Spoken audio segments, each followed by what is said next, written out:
ஆண்டவராகிய இயேசு கிறிஸ்துவின் நாமத்திலே உங்களுக்கு கிருபையும் சமாதானமும் உண்டாவதாக. என்னாகமத்தின் புஸ்தகம் 33வது அதிகாரம் 6வது வசனத்தை வாசிக்கும் பொழுது, அவர்கள் சுக்கோத் என்ற தேவையில்லாத ஆர்வத்தை விட்டுவிட்டு அவர்கள் ஏத்தாம் என்ற இடத்துக்கு வருகிறார்கள்.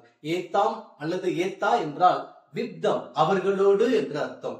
அது மாத்திரமல்ல, கொழு முனையையும் அது குறிக்கிறது.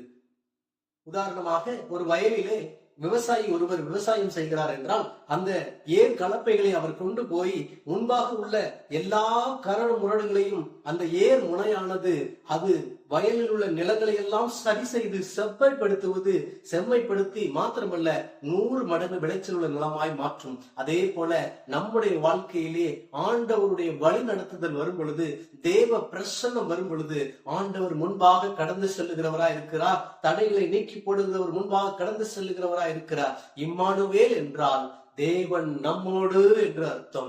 ஏத்தா என்றால் அவர்களோடு என்பது பொருள்படுகிறது. பிரியமானவர்களே, இயேசு நம்மோடு இருந்தால் ஒரு மதிலை தாண்டலாம். அவர் நம்மோடு இருந்தால் ஒரு சேனைக்குள்ளே பாயலாம். கர்த்தர் உங்களுக்காக திறந்த வாசலை முன்பாக வைத்திருக்கிறார். அதை ஒருவனும் பூட்ட மாட்டான். கர்த்தர் தாமே உங்களை ஆசீர்வதிப்பாராக. God bless.